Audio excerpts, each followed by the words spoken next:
Hi everyone, welcome to FITV.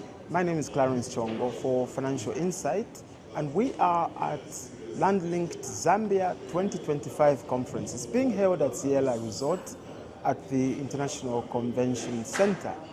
I have the pleasure now of sitting with Mr. James Kaposa, who happens to be the Business Development Manager at the Walvis Bay Group, which is a quasi-government institution that looks at developing and shaping solutions for a number of transport corridors around the region. Mr. Kaposa, thank you very much for joining us. Thank you so much, and thanks for having me.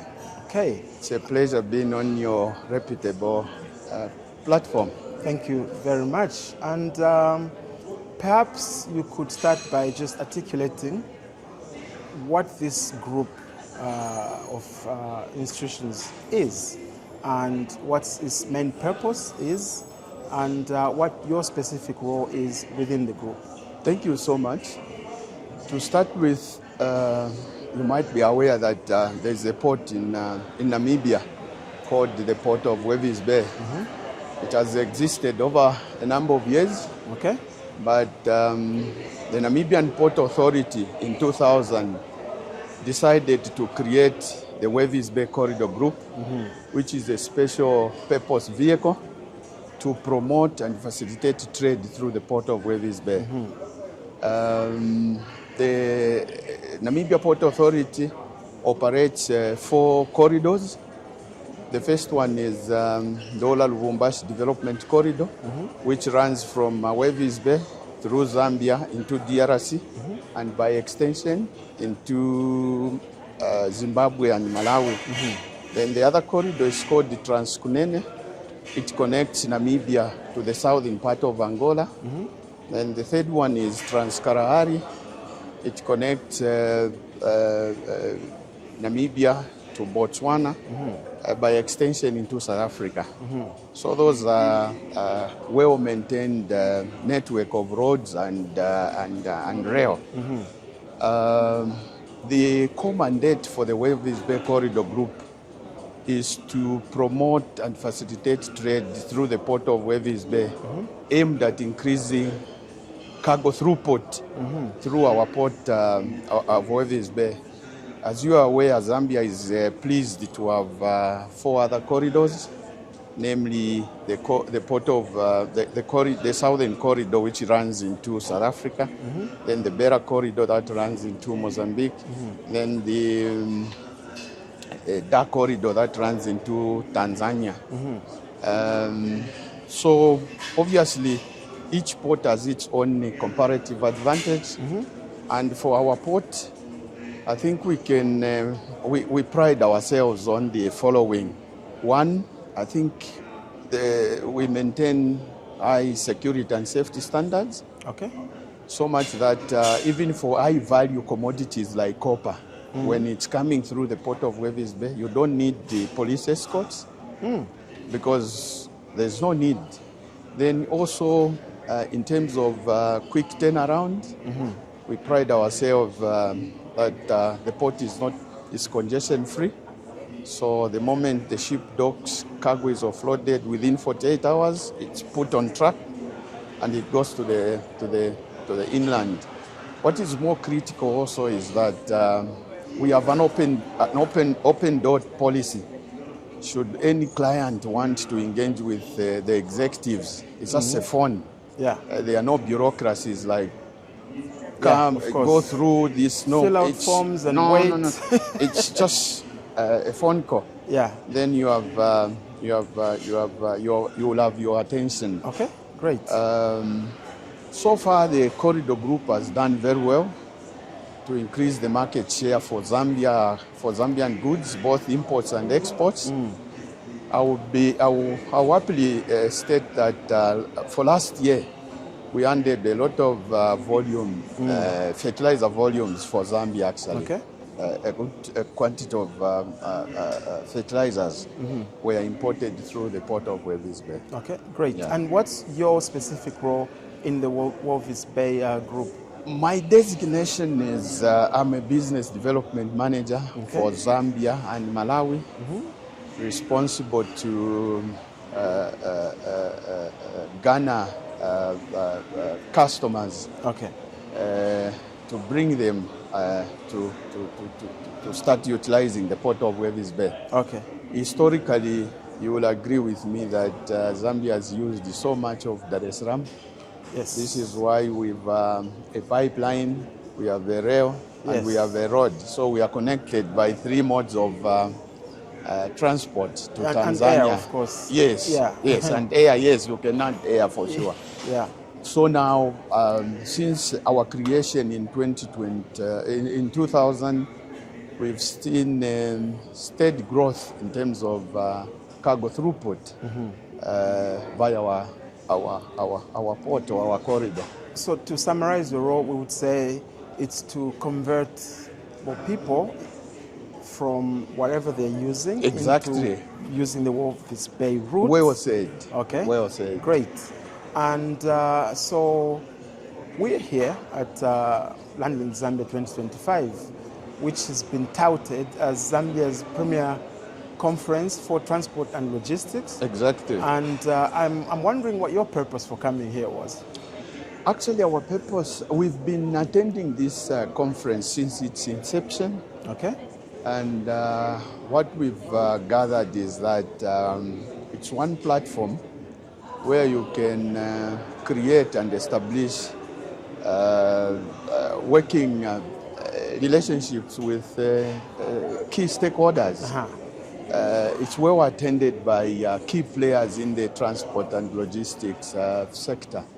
And these are our core targets in terms of winning business for the corridor. So you figure the very people I would like to convert will most likely be found here? 100%, Absolutely. 100%. Okay. So in terms of the discussion that you've had, I'm sure there's been some, maybe meetings on the golf course or during some cocktail networking sessions. How successful have you been in achieving your purpose? Without mentioning names, we've had discussions with, say, exporters from China. Oh, wow. If you've seen on the Zambian market, there are a lot of Chinese trucks. So we've had successive discussions with some of these suppliers with the view that in future they can import some of their units through our port, and we are so excited about it. Then also, apart from that, we've had discussions or conversations with not so-called competitors, but our complementary stakeholders like Port of Beira, the Port of Dar es Salaam, the Port of, those two are the most prominent one here. Okay. Yeah, so we've had those conversations. What our weaknesses, which areas we can copy from our friends, what our strengths, what can we share with them. I was just about to ask that because you very proudly present the ports of Walvis Bay as a go-to area or a go-to route for transport and logistics. Perfect. What do you think is the key unique selling point that it has, or why should I choose that route as opposed to Dar es Salaam, for example? What advantages do I get going that side? To start with, as a result of its geographical position, goods that are coming out of Europe, any European country, or the Americas, the first port of call is Walvis Bay. Okay. Additionally, our port, like I alluded to, is congestion-free in terms of ships docking. You'll have ships docking upon arrival.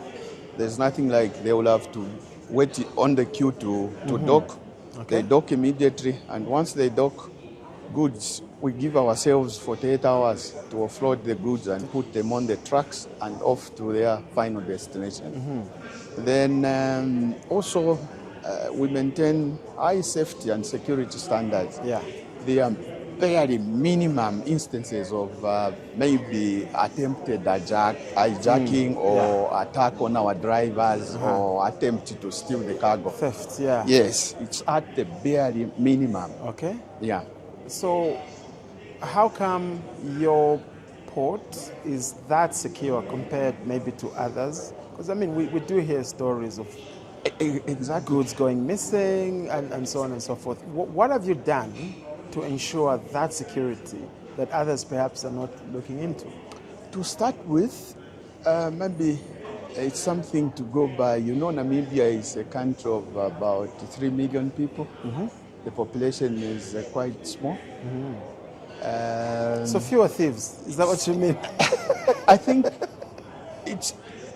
you can't be a bad actor in this small community. You will easily be flashed out. Easily be identified. And flashed out. Okay, I get Then it. also, if you were to visit Namibia, one thing you'll experience directly is that you realize that the systems are still working Okay. perfectly well. Okay. It's one country that is orderly. You don't see people throwing litter anyhow. You have designated areas and people just So obey it's about and the follow. culture It's about the culture. and the strength of the institution. Exactly. Yeah. Okay. Exactly. Great. Exactly. Okay. So last day of conference, Land-Linked Zambia 2025, and we're almost approaching lunchtime. Yeah. Which means that there's very few hours left. Exactly. What are you hoping to have achieved by the end of today? Well, we want to expand on our customer base. Okay. That's Great. our key target. And from the engagements that we've had, I think we've almost achieved our main goal of attending the conference. Okay. But like you've put it, we still have a few hours to go. So we are still... So there's still an opportunity. Exactly. Yeah. We're Great. still going ahead to engage with other people that we could have missed yesterday and the other day. Okay. If you have any final message for Zambia or for Namibia or for the world, even. Well, just to emphasize that the Port of Walvis Bay is open for business. It's a commercial port like any other port. And it has more room to serve more Zambians, more people from the DRC, more people from Zimbabwe, more people from Malawi. Please, you are welcome. You can get in touch with us on the following number. I'll give my personal number, which is 0979 57 33 49. Or you can write an email at bdm@wbcgzm.com. Excellent. And let me just take this opportunity to thank you for taking the time away from conference to sit with Financial Insight here. Thank you very much, kind sir. It's my pleasure, and thank you so much. Indeed. Ladies and gentlemen, there you have it. It's Land-Linked Zambia 2025, and I've just been speaking to Mr. James Kaposa. He's the Business Development Manager for the Walvis Bay Corridor Group. And we've had an interesting interaction here for you, our audience, who are always supporting us, and may you continue to do so. On behalf of Financial Insight, Clarence Chongo saying, get to know.